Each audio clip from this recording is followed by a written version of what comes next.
gosh, I hope my computer doesn't continue to run this slow.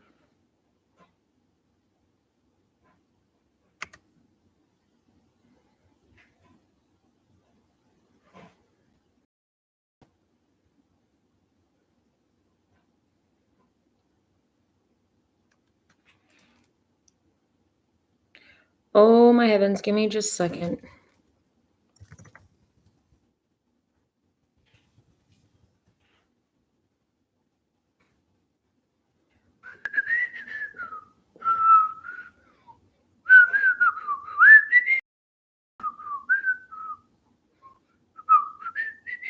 It's going really slow, so hold on. Oh gosh, close that. See if it goes a little bit faster. All right. Let me know if I'm good. Like, am I on the screen? Hi. Hi, guys. All right. Let's get through this. This is actually kind of short. You'll have time at the end of class to do that practice photosynthesis quiz I posted on Canvas if you haven't done it yet. It's 10 questions. You have to go through it 3 times before you actually can get the right answer shown to you. So go through it 3 times. There's only 10 questions, but I have 10 questions being pulled from the question bank I made. So there's like 20 questions in there. So it'd be good maybe once you're done, like look at someone else's questions, see if they have a different one. It's just so you can get a little bit of experience with a couple of the questions. All right. As far as if you have a question while I go through, just tell Miss Whitworth and she can text me, and that would be just fine. I'll try and make my drawings a little bit better because second period they said they couldn't tell what I was doing. So we'll just do our best. Krebs cycle and fermentation. That's all we're looking at today. Tomorrow will be oxidative phosphorylation, aka the ETC inside of you. So that one's kind of the bigger one, but at the same time, guys, you already did this. Like, we've already been in this world right now with photosynthesis, so this kind of just goes easier, right? All right, so let's kind of refresh from yesterday. So we've got glucose. Hopefully that's a little bit better. Obviously, I'm not going to go too crazy. So inside of our cells, right, inside of the cell, glucose has come in. It's going to go through the process glycolysis. I'm using a lot of paper today. Okay, it's going to go through the process glycolysis. From glycolysis, its job is to make 2 3-carbon molecules called pyruvate.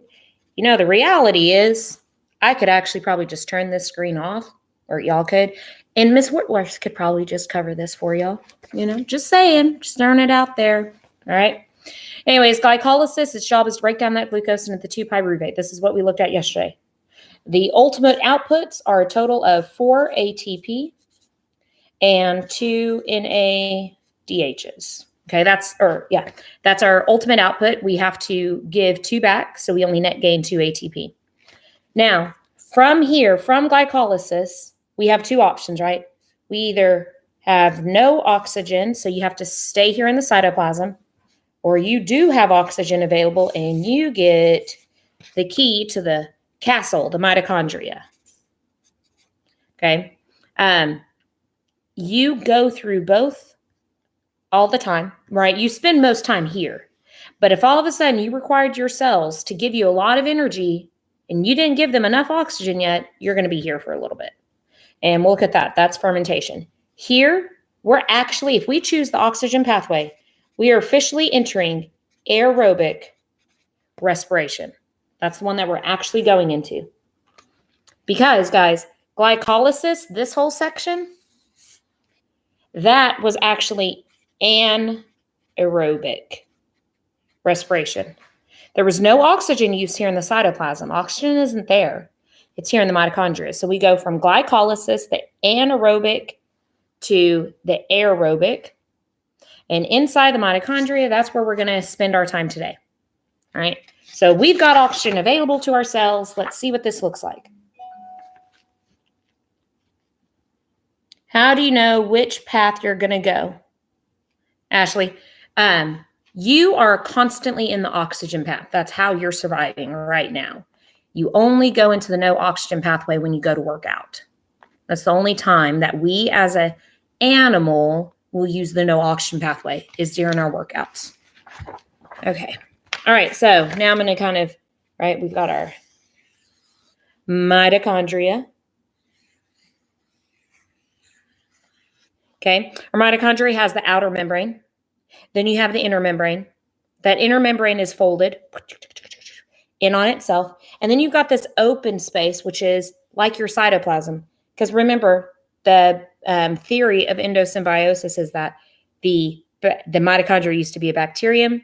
So this open space is actually what would have been the cytoplasm. We don't get to call it the cytoplasm because this isn't a cell. So we call the open space the matrix. We call the inner membrane the cristae. Both of those are important. We're looking at the matrix today, the cristae tomorrow. So here in the out part of our cell, right, or the rest of our cell, we have taken glucose and we have broken it into 3 carbons, pyruvate. Now, the pyruvate's job, if it has oxygen, it's like, woohoo, I've got oxygen. I get to go into the mitochondria. Oh, it's so special. But here's the thing. As soon as it enters into the as soon as pyruvate enters into the matrix of the mitochondria, it's immediately kind of like attacked, right?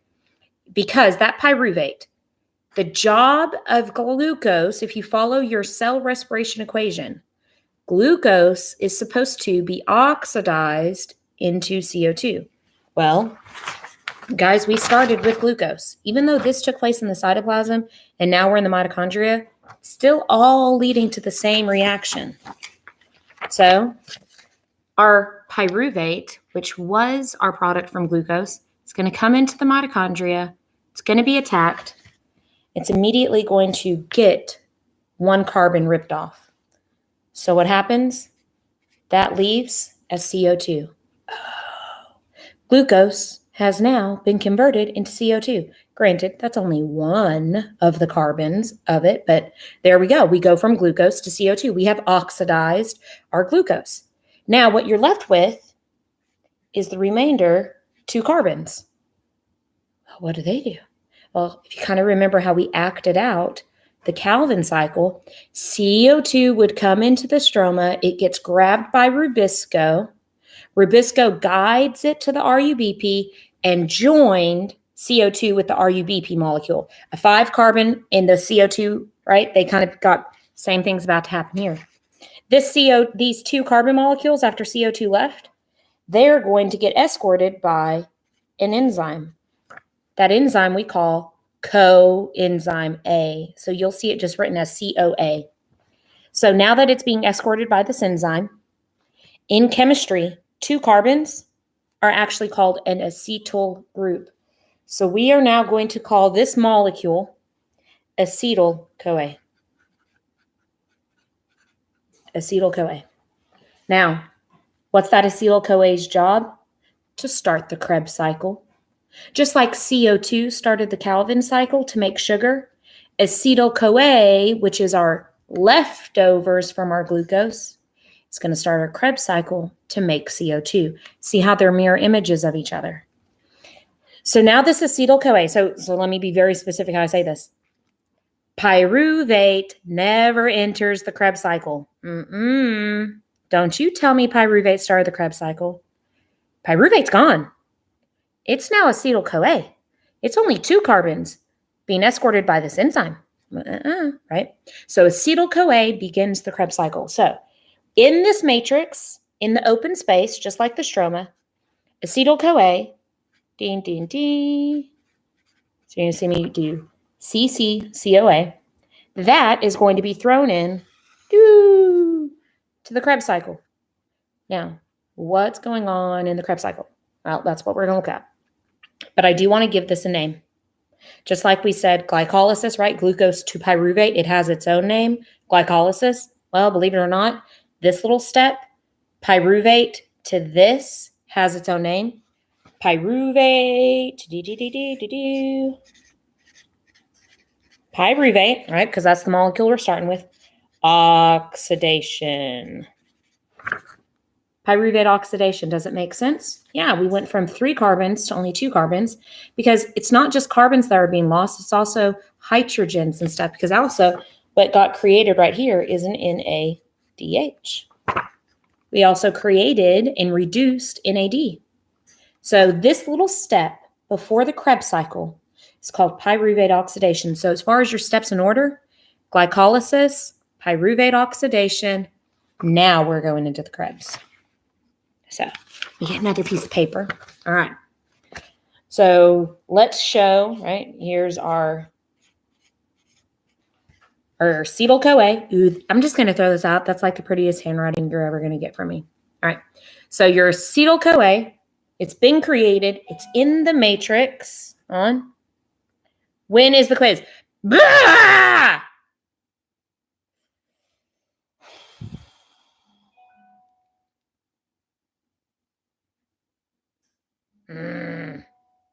Patrick, I already said at the beginning. Online practice photosynthesis quiz is already posted. The last 15 minutes of class, you're going to do it. The online respiration quiz I have not created yet. It will be up later on today or maybe first thing tomorrow. And you'll do that as well on your own because it's a practice. All right. Let's actually get to a real question. Freak. All right. So, Caroline, so pyruvate oxidation happens outside the mitochondria? No. It's inside. Look. This is the mitochondria. Pyruvate comes into the matrix, and this happens in the matrix of the mitochondria. Right? It's not happening outside. It's just not getting, pyruvate doesn't enter the Krebs cycle, but it's all in the matrix. Right? So acetyl-CoA, now that it's in the matrix area, right? We're in the matrix. Let me just kind of write that here. Right? We're in the matrix. That acetyl-CoA is now going to get thrown into this Krebs cycle, right? Pew. Right? Now write that Krebs cycle. Now, what's the purpose of the Krebs cycle? The ultimate purpose of the Krebs cycle is to release CO2. That's it. Release CO2. That's what the Krebs cycle is trying to do. Can you explain the NADH? I think you just meant NADH. You have NADHA. In pyruvate oxidation, it gets created.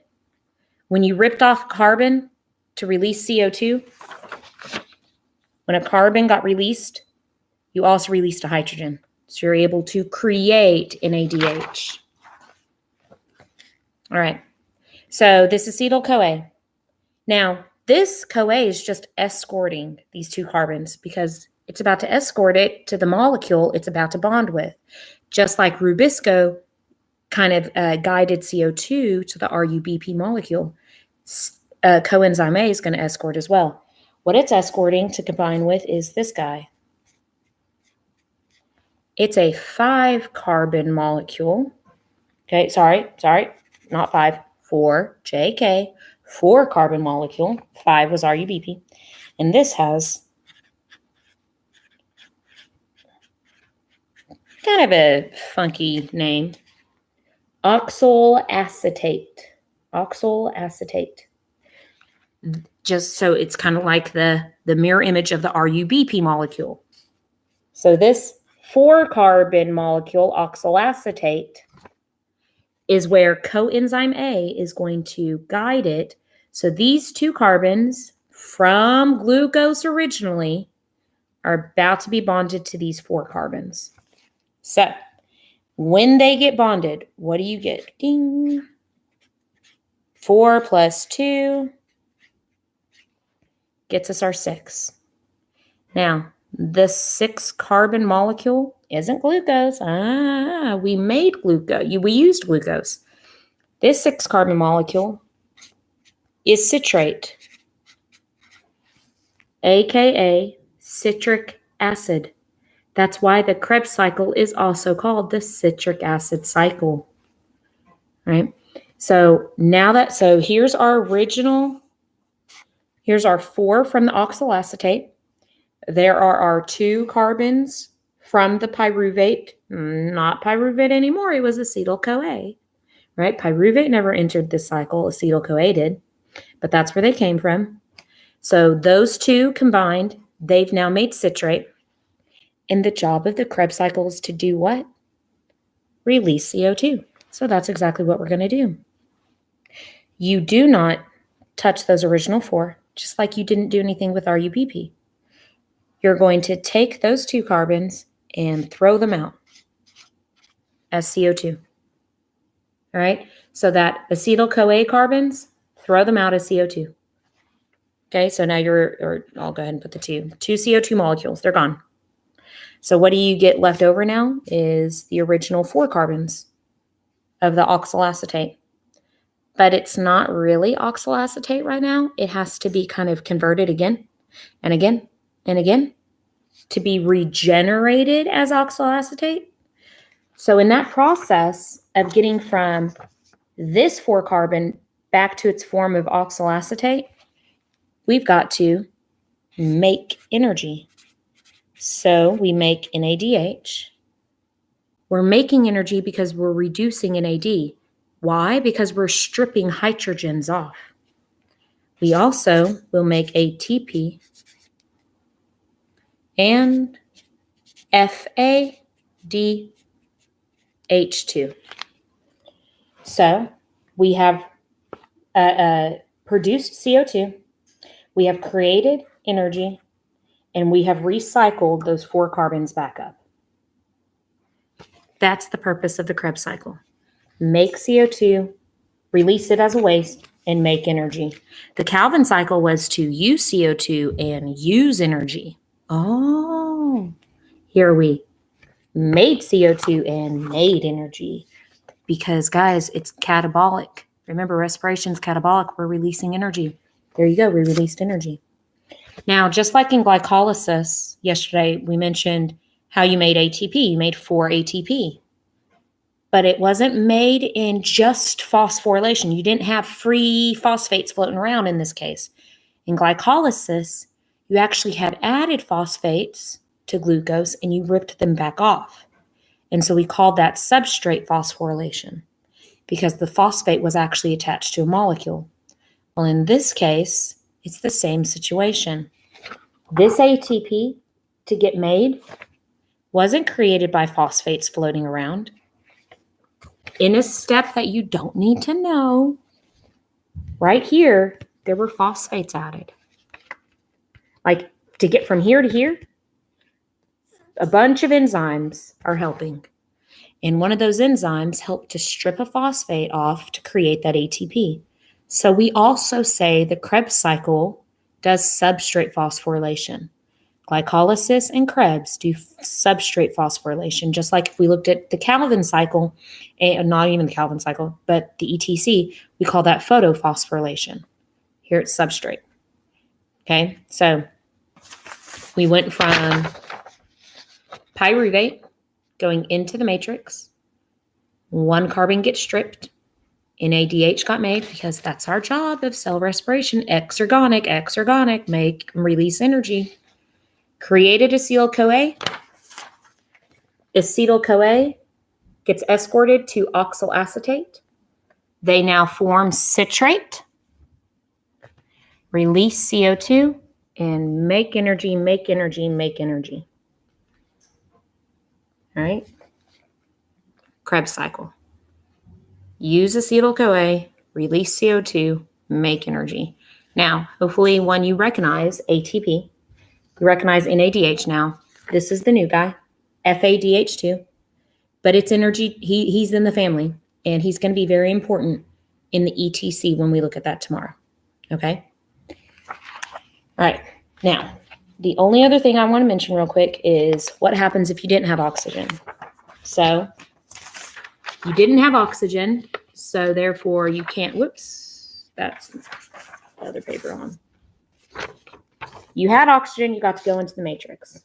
What happens if you have no oxygen? If you don't have oxygen available, meaning you started working out, you didn't stretch well, and now all of a sudden you have you're asking your cells to give you energy. but there's not enough oxygen to push it into the mitochondria yet, so you've got to stay in the cytoplasm.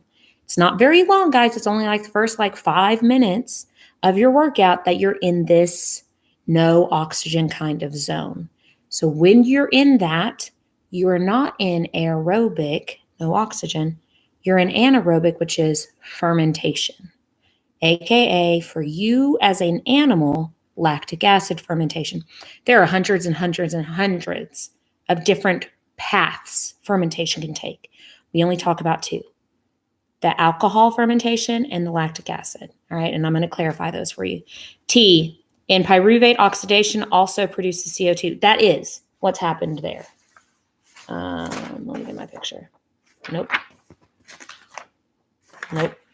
This is pyruvate oxidation. Taking a pyruvate molecule and creating NADH, this is that oxidation. So yes, we produce CO2 by ripping it off. So yes, the Krebs cycle produces CO2, pyruvate oxidation produces CO2. All right, so you have gone from your pyruvate molecule.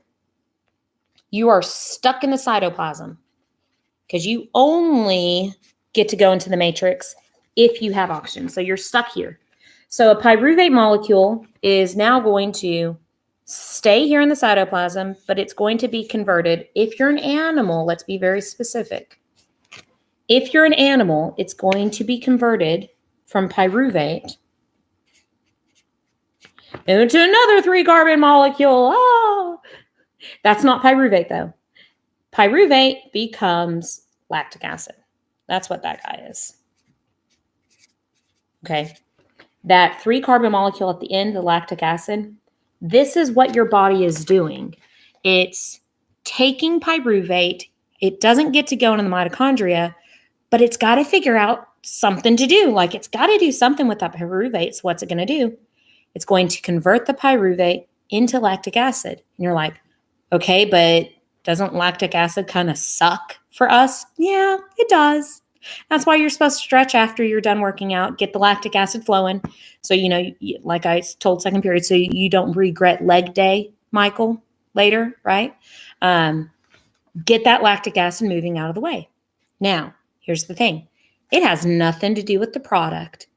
The fact that lactic acid is created, that sucks. Here's the real reason we go through fermentation. In this little step right here, to get from pyruvate to lactic acid, we have to use NADH to do that. So we've got to use energy to make lactic acid. Okay, but here's the thing. What it does is it gives us the oxidized form, NAD+. Well, where does NAD+ go? Well, it's going to go back to glycolysis. So glycolysis can make pyruvate again. But remember, guys, the purpose of glycolysis is to make pyruvate, but to also make 4 ATP and 2 NADHs.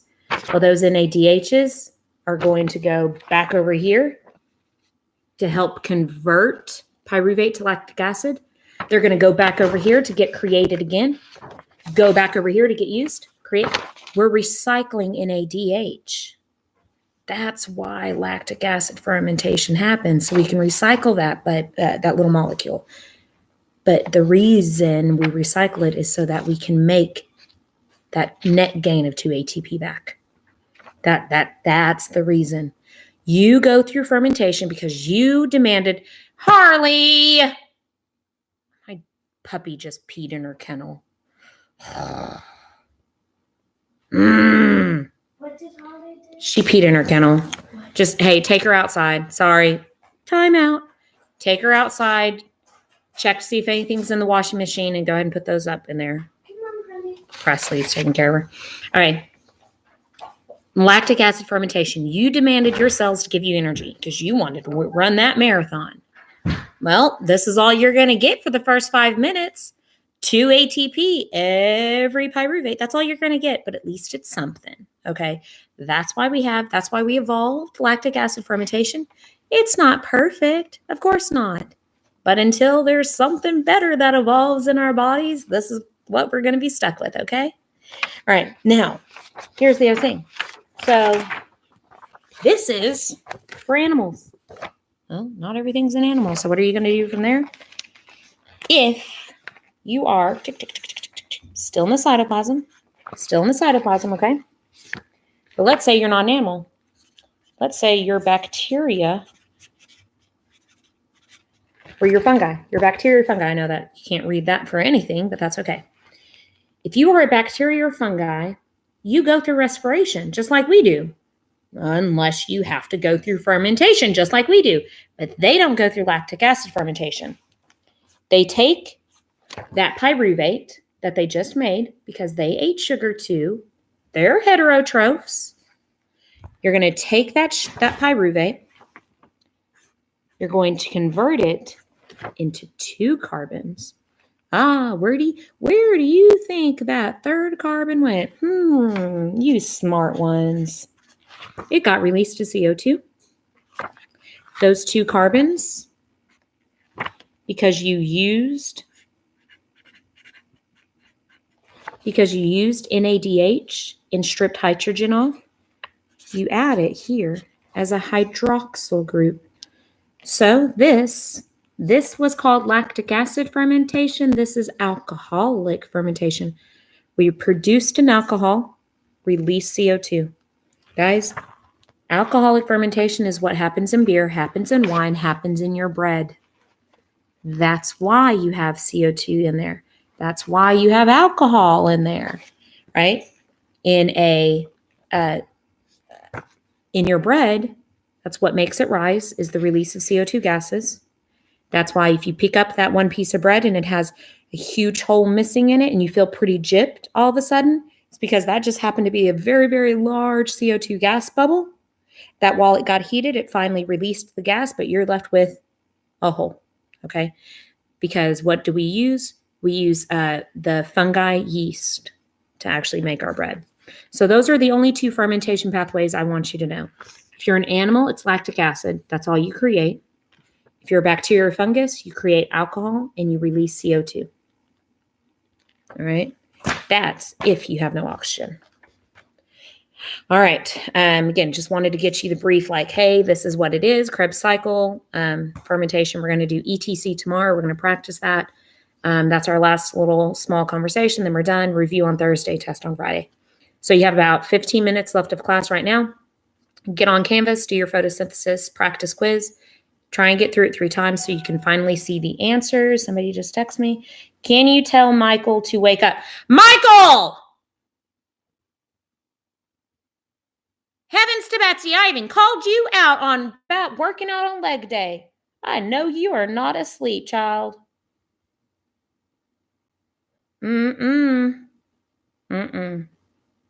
He better be awake. All right. I'm going to let you go so I can go clean up my dog's pee now. All right, bye.